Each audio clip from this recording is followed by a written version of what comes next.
British General William Howe stepped out into the morning air and looked up at the hills to the south.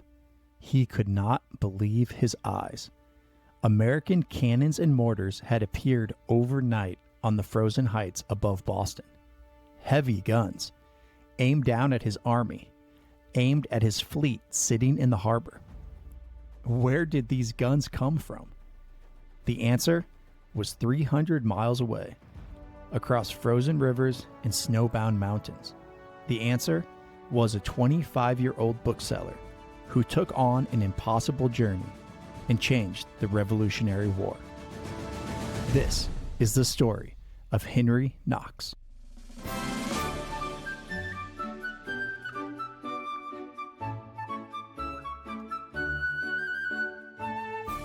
Hello there, I'm your host, Jacob, and you're listening to Stories of American Legends.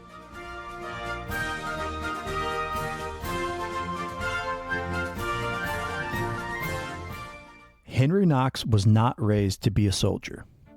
He was born in Boston in 1750. His father was a shipmaster who died penniless when Henry was just 12. The boy left school to support his mother by working in a bookshop. When he was 21, Knox opened his own shop, the London Bookstore. It became one of the most fashionable places in Boston, with British officers browsing his shelves and patriots like Nathaniel Greene coming to talk. Knox was an avid reader, especially books on military engineering. He read everything on artillery, cannon, and siegecraft he could get his hands on. He was a portly fellow, 6 feet tall, well over 200 pounds. 2 fingers on his left hand were missing, blown off by a bursting fowling gun in a hunting accident years before. At 23, he was married to Lucy Flucker, the daughter of the Royal Secretary of Massachusetts, from a prominent Loyalist family. Her father disapproved of the Patriot tradesman and tried to buy him off with the British Commission. Knox respectfully declined. 10 months after their wedding, the first shots of the Revolutionary War rang out at Lexington and Concord. Henry and Lucy made their choice. They slipped out of British-held Boston in disguise, Henry's sword sewn into the lining of Lucy's cloak. She never saw her family again. Knox volunteered for the American Army. His self-taught knowledge was so impressive that George Washington singled out the young bookseller almost immediately. And Washington had a problem. He had Boston surrounded by land, but the port was kept open by the British Navy. Without heavy artillery, the siege could drag on indefinitely. The guns Washington desperately needed did exist, and they were in American hands, but they were 300 miles away, at Fort Ticonderoga, in the middle of a cruel northern winter.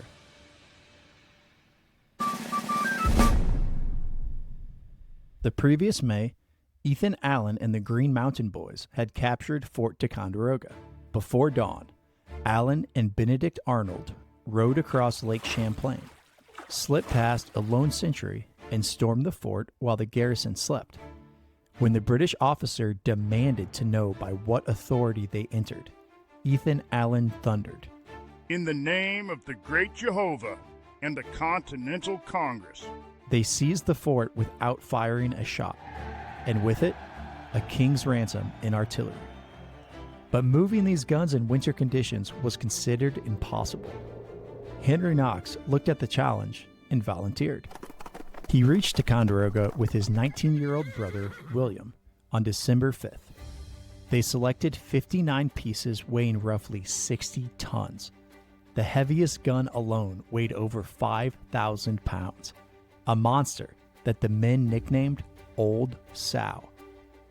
For the mission to succeed, Knox needed a perfect alignment of weather. Lake George, open enough for the boats, rivers frozen hard enough to bear the weight of the guns, and snow deep enough for the sleds. He prayed for an interposition of Providence.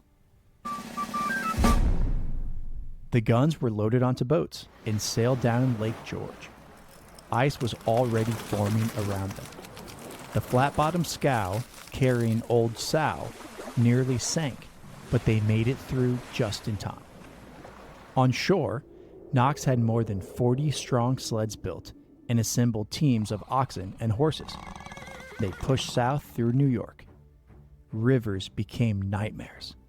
At the Hudson, Knox's men poured water on the ice in the freezing darkness to thicken it. Even then, one cannon broke through and plunged into the black water. They cut the struggling horses free just in time and spent the entire day hauling the gun back out. Knox was determined not to leave a single piece behind. Once across the Hudson, they entered the Berkshire Mountains through brutal winter conditions. Blizzards howled. Trails were icy death traps. Knox himself nearly froze wading through waist-deep drifts. Slowly but methodically, they climbed until Knox wrote, "I could almost see all the kingdoms of the earth." At times, the men collapsed from exhaustion and refused to go on. Showing leadership far beyond his 25 years, Knox encouraged them, hired fresh teams from local farms, and kept the train moving. They eased the guns down steep slopes a few feet at a time, using ropes, block, and tackle cinched around trees to prevent runaway cannon from dragging men and animals to an icy grave. Progress was agonizingly slow. What Knox hoped would take 2 weeks stretched into nearly 2 months. Food ran short. Men and animals grew desperate. But Knox's iron will kept the expedition alive. In late January 1776, the noble train of artillery finally emerged from the mountains. As it rolled toward Boston, word spread ahead. Town after town, people braved the cold just to watch the guns pass. John Adams marveled when it passed through Framingham. At Westfield, Knox gave the crowd a show. He primed and loaded Old Sow and fired it. The crowd roared with delight as the sound echoed in their ears. The noble train was coming to Boston. In the last week of January, a wary Henry Knox arrived at the American siege lines outside of Boston. 10 brutal weeks in the frozen wilderness behind him. He had just accomplished the impossible.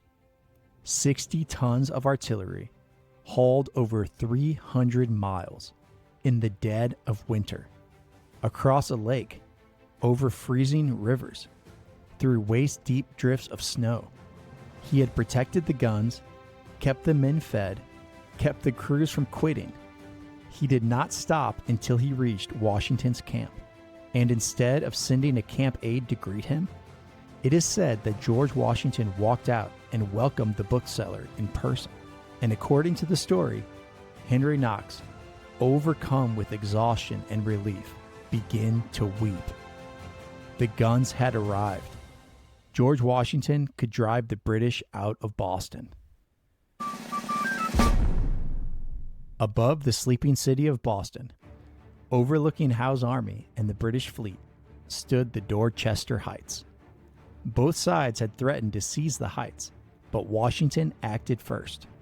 He desperately needed the cannon and mortar on top of those heights. To inspire his men before they started to work, he reminded them that it was the 6th anniversary of the Boston Massacre, and this was their chance to reclaim their city. Under a thunderous diversionary bombardment, it began. Over 2,000 men, under orders of absolute silence, and aided by hundreds of oxen, hauled the cannons and ingenious prefabricated fortifications up the slope under the cover of darkness. A foggy haze and muffled wagon wheels concealed their presence on the hill. By dawn, the heights bristled with American cannon, trained ominously on Howe and his army below. In the morning, General Howe looked up in disbelief at the guns that had not been there the night before. guns the British had once owned at Ticonderoga. He exclaimed, My God, these fellows have done more work in one night than I can make my entire army do in 3 months. That night, he prepared to storm the heights, but a fierce storm rolled in, making the attack impossible. Trapped under Knox's guns, Howe had no choice but to relinquish the city to George Washington. The British army sailed north, never to return to Boston. Among the Loyalists crowding onto those ships was Lucy Knox's own family, driven out by the very guns her husband had dragged through the snow. Henry Knox was just getting started. He became Washington's chief of artillery and served at his side through the entire war, crossing the Delaware at Trenton, enduring the hardships of Valley Forge, and commanding the guns at Yorktown. When he was 31, he rose to the rank of Major General in the Continental Army. Later, in the Washington administration, he served as the Secretary of War for the United States of America. Today, his name is immortalized on one of the most famous vaults in the world, Fort Knox. Not bad for a portly kid from Boston who taught himself soldiering from the books on his own shelves.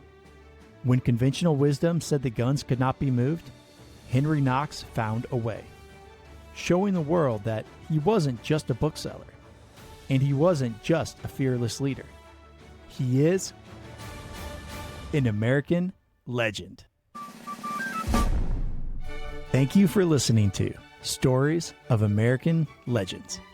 If you like this story, please subscribe, leave a 5-star rating and review. It really does help. And come follow me on X at History with Jacob. The handle is History W Jacob. I post stories from American history every day. Next episode is Caesar Rodney. The vote that would create the United States was deadlocked, and the man who could break the tie was 80 miles away, dying of cancer on the wrong side of a thunderstorm. Don't miss it. But until then, stay legendary.